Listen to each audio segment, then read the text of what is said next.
getting fired from there was the best thing that could ever happen to me because, and also just the turmoil I was going through that entire time I worked there, literally like forced me to tap into whatever I really wanted to do. It was like.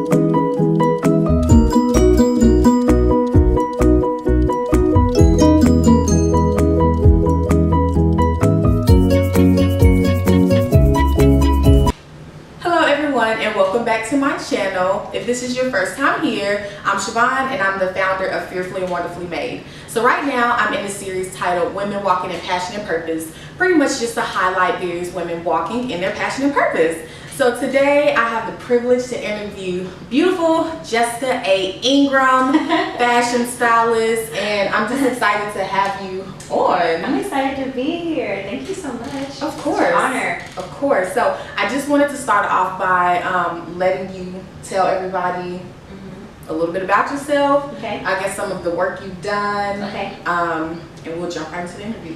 Okay, so yeah, I'm a fashion stylist. I'm originally from Charlotte, North Carolina. Now I live in Dallas. Just moved back here. Just spent the past year in New York and just kind of like gave my career a little bit of a facelift, and definitely was worth it. God really blessed me while I was there. So I got to work in television on BET and work with lots of celebrities that I admire. Yeah, so it's been a bit of a journey becoming a stylist, but you know, yeah, it's exciting. It's to just kind of keep going. Yes, I love how humble she is.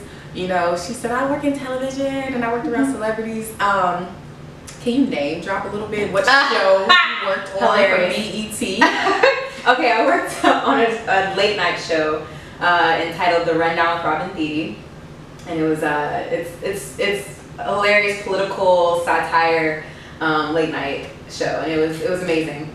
So there was a lot of celebrities that came on the show, as well as other assistant work I got to do outside of the show with those celebrities. So you want to name drop the celebrities I worked with? You don't have to name drop the celebrities. Okay. I just wanted to state your most biggest recent project that you did. I was assisting the costume designer for that. Her name is Pamela Shepard Hill, and it was just her and I in the costume department, and we hammered out that season, and yeah, it was amazing. So a little bit more about that experience. Like, how did you find that opportunity to just fall in your lap, and what was your experience with it? I wouldn't say it fell in my lap. I would say one thing, networking is key, but also, you know, God allows people in your life at certain seasons for a certain period of time and a certain purpose. So I literally, when I went to New York, I said, okay, I need to just do everything I'm afraid of doing. And so I said, okay, well, let me, there was a fashion editor that I admired. I really liked her writing. And I reached out to her. Actually, I had posted one of her articles that she wrote for Man Repeller. And it was about natural hair in the workplace. And so this was 6 months prior to moving to New York. So I reposted the article on my Instagram, and I kind of gave my, like, you know, how I felt about it. Like, I explained how I felt about it and how much I agreed with the article. And so she thanked me for it. So I think she kind of knew a little bit about who I was, or she was at least familiar with me a bit. And the fact that she commented back was really exciting. And her name is Janelle Hickman. And she now actually is a fashion editor for BET.com. At the time, she was at a different publication. But I thought, okay, let me reach out to her. I was really scared too, of course. Right. And but literally the spirit was just like, reach out to her. What else are you here for? Like, are you here to like just be here, or are you here to do something? Like, what are you here to do? So I was like, okay. So I reached out to her and just asked if she'd be willing to go to brunch, and miraculously she said yes. And so we met up about 3 weeks later. So it's about 3 weeks or so into me living in New York, and literally the minute we sat down, like, she was like, okay, so what can I help you with? Like, what are you trying to know people? What do you need? Like, and I let her know, I moved here to, I'm a stylist, but I'm here to like really just engulf myself in the industry. And for whatever reason, she took a liking to me and allowed me to use her name as a reference. That's so cool. So she gave me a list of about 10 or 12 stylists to reach out to. Some I'd heard of, some I had never heard of. And I reached out to all 12. I only got 3 replies. Okay. Only 2 I actually worked with out of that 3. One of the 2 was the stylist for the show. That's and so when I reached out to her, Pamela, when I reached out to her, she was like, hey, reach back out to me like next month sometime. And I was like, okay, whatever. And so I put a little reminder in my calendar, reached back out to her the next month, which is August. And I was like, hey, just following up, like you said, blah, blah, blah. And she was just like, thanks. I was like, okay, so, all right, guess that's it, whatever. And then I happened to be staying with my sorority sister in Harlem at the time.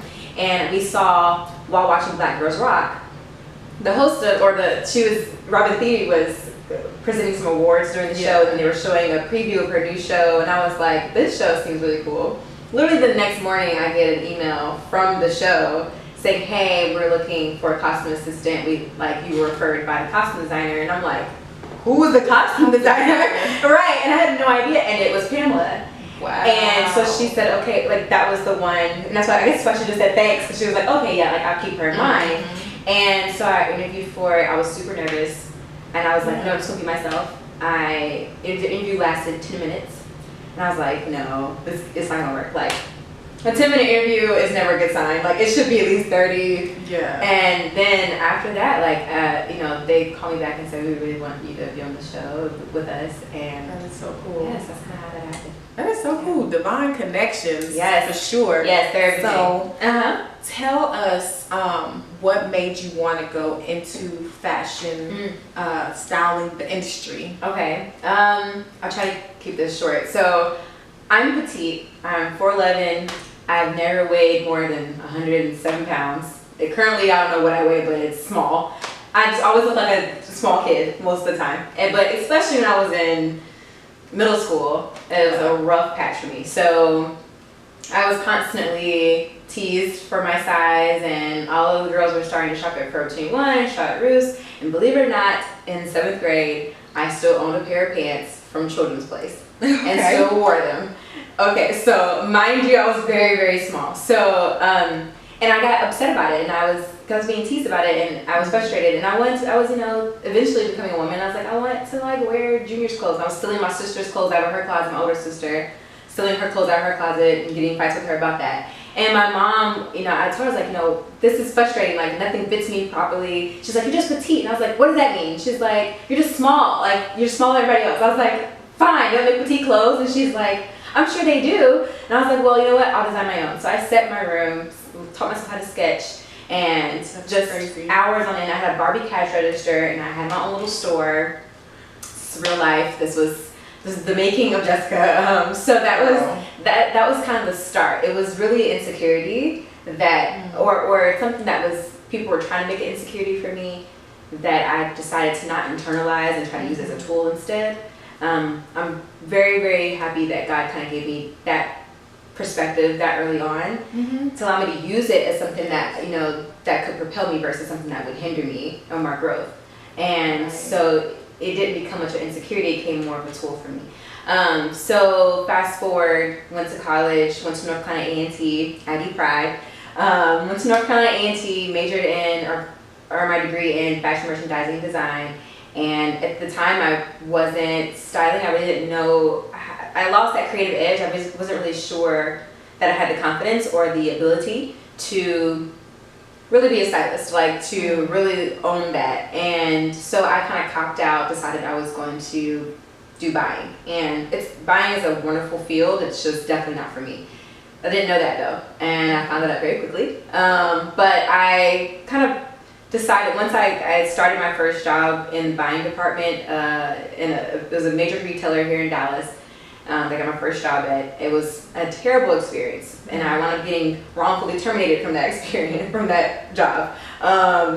Getting fired from there was the best thing that could ever happen to me, because, and also just the turmoil I was going through that entire time I worked there, literally forced me to tap into whatever I really wanted to do.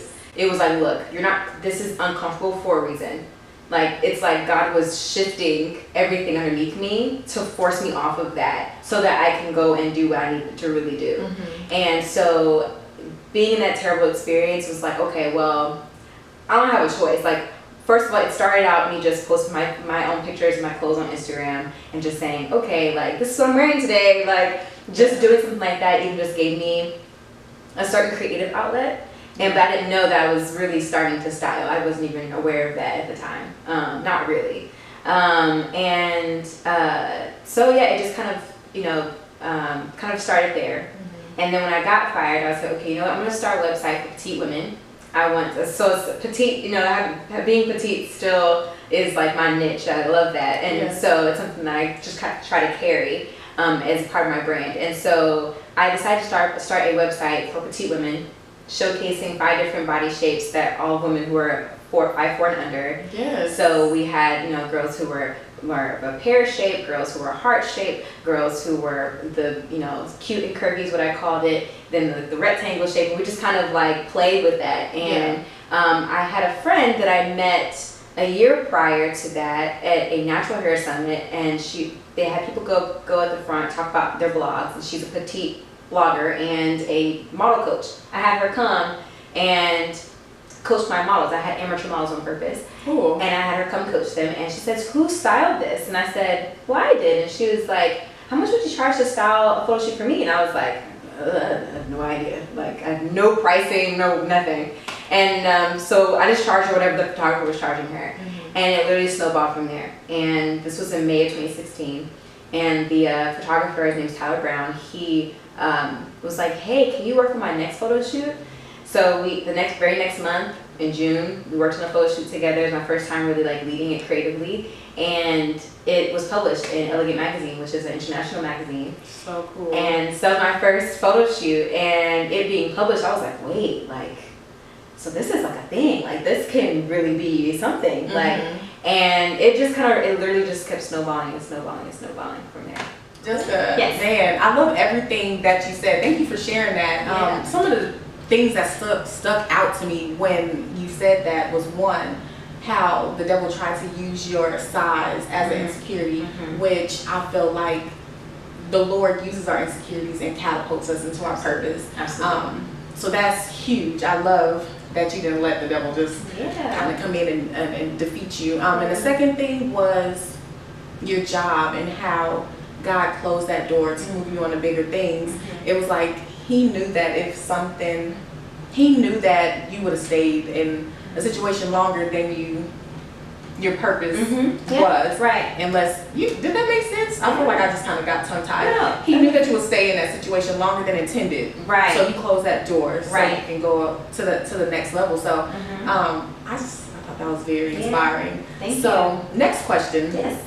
How is being a fashion stylist and just being in the fashion industry a passion or a purpose, or passion and purpose for you? I would say that I feel that, okay, so you know how there's like the statistic that you only use like a certain percentage of your brain. It's like you only use like 10% or something like that. I literally feel like whenever I'm in my element, when I'm on set styling or even just doing the prep work for it, or when I'm in that environment, I really literally feel like I'm using the most of me. Like, I'm not just using that small percentage that we only use most of the day. Like, that's where I feel like I most of me is being fulfilled. Like, it's the one thing that literally just keeps me up at night if I just sit and dream about it long enough. Like, I could just sit all night and brainstorming and thinking of my future and thinking of things that I want to create. It's just that thing that just keeps me up. And that's how you know you have a passion for it. Yes. You just have illuminated thoughts about it. Yes. Like, this is what I want to do. And so it's cool. Yeah, I would say that's part of it. And then secondly, just all the things that have led up to it. And just like we said a minute ago, the way that God was able to allow me to use what was supposed to be insecurity, or even use what was supposed to be like a horribly life-changing event of getting fired from my first job and living by myself and like, only taking care of myself, like, what am I going to do? Just those instances like that guided me here. It's like, well, of course that is the you know, I can tell that that's what God is leading me toward. Yeah. So how has all of this been a learning experience for you? If you have something you can share.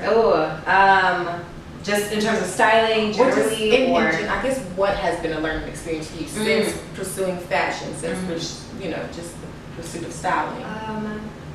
I would say in styling in particular, right? Or just career. Okay, sorry.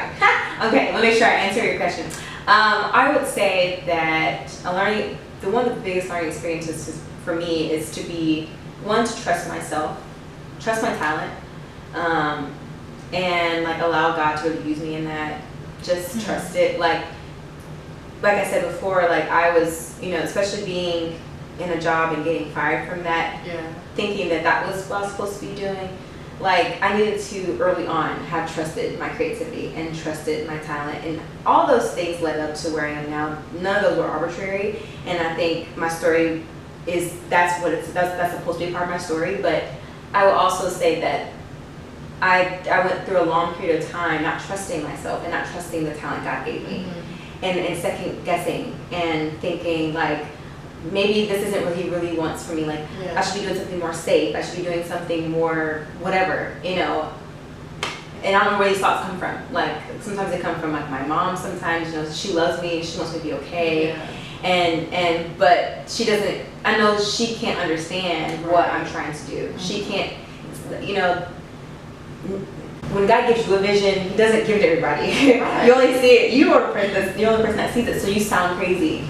But when you trust God and trust yourself and trust what He's giving you, that I think overall will take you very far. And I feel like everything just kind of comes together. It does. And that was the main purpose of me just starting this series. A lot of people, they're not going to understand your passions or your purpose. A lot of people are meant to have a 9-to-5 desk job, and they're okay with that. And some people are artsy and they have this craft that God wants to use to bring glory to Him. So that's the main thing, just showing people a different kind of inspiration. Like, if you want to be a photographer, you can do this. If you want to be a stylist and this is your dream, do this. Use your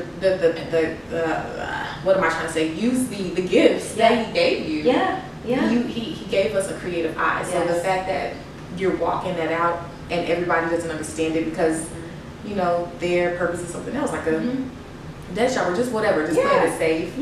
They're not going to understand it. So and the thing is, like, you know, also I would say one big thing too is knowing that whatever you're doing, you're a brand. So like, it's not to pressure you into say like you have to be perfect, but it's more or less really kind of also correlated with trusting yourself. It's knowing that, like, even if you are working a 9-to-5 desk job, that's perfectly fine. You can be, I don't know, an actuary. Just pulling that out of the top of my head, like but you know, people around you will know this is the type of quality of work I'm going to get from this person.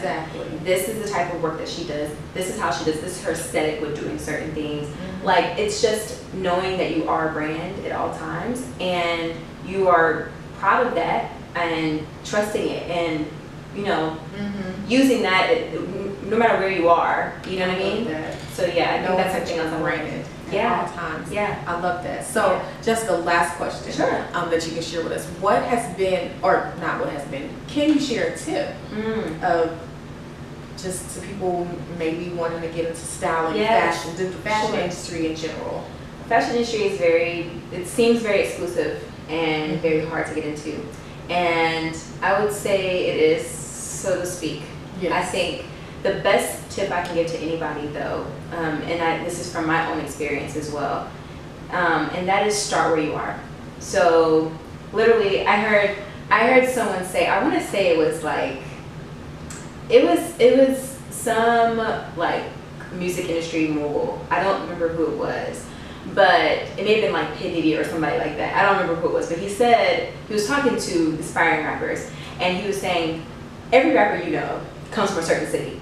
Right? Like, you know, Nelly, we know we can off the top of our head say St. Louis, you know? Or that Band-Aid. Or the Band-Aid, right? But that's the thing, that's a brand. That's a brand. Exactly. And also know, like, we know where he's from. Like, we know J. Cole, we know he's from Fayetteville. You know, like, I mean, we can go on and we know where these rappers are from. Yeah. And that seems so uncorrelated, but it's not. Like, literally, when I started styling, I was right here in Dallas. I wasn't in New York City, you know, and you can be in New York City, you can go to New York City, but like, build where you are. And I heard the saying a lot, bloom where you're planted. I used to hate that. I used to hate that, believe it or not, because when I was being told that, I was in the wrong soil. And I was in a place where I was being stifled and I wasn't getting any sunlight. I wasn't getting any pruning. I wasn't being nourished as a plant. So I couldn't bloom where I was planted. Right. So I thought, no, you're just telling me that, and that's not, I can't do anything with that. I'm trying to bloom where I'm planted, but I can't. You have the right soil, okay? So being in the right soil is being where you know deep down you're supposed to be. That's good. So that's number one. That's good. That's number one. But then once you're there, now bloom where you're planted. So I literally I have been doing editorial work for free I've been doing it over a year for free before I was getting paid for it. And even that is kind of early, and I still do it for free. So it's like starting where you are. If you're trying to be a stylist, for instance, like I would say, start doing test shoots. Like just create your own shoots. Go find a friend who's a photographer. Get that girl who's an aspiring model. You can even call to local modeling agencies and ask for their new models that they haven't that don't have work yet. Okay. They need someone to take pictures for them and to style them. Go and style them and do 1 or 2 looks with them and start building a portfolio. Like it's not even extremely difficult. It's just a matter of like getting that practice in and building that muscle. Yeah. And I think that made all the difference. When I went to New York, finally, I had a portfolio and I had something to speak for myself. Right. Aside from myself. Networking thing, like I know who Jessica A.Ingram is. Yes. She came over here and styled people. Man, that's amazing. Yeah. So like then I was able to really bloom where I was planted because I was like, okay, this is where I am right now. I'm in Dallas right now. Yeah. So how can I maximize where I am right now? And you know, using that as your networking base, you know, and be able to have something else be for you. So yeah, I would say that's it. So good. Well, thank you for sitting and doing this interview with me. If you wanted to tell everybody where they can find you, of course I'll throw it on the screen, but so my Instagram, I only have Instagram. I do not have Twitter or anything else like that, or Snapchat. So Instagram is where you can find me, but at Brave Mode. That's Brave and Mode with 2 O's, M-O-O-D-E. Everyone says Brave Mood. It's actually Brave Mode, but it's okay. Anyway, that's where you can find me, and my website is www.bravemode.com as well. Cool. Well, thank you. You heard it. So don't forget to like this video, comment, subscribe, share with anybody who is probably needing some inspiration, a career change. But share this video, and I cannot wait to record the next one. So stay tuned.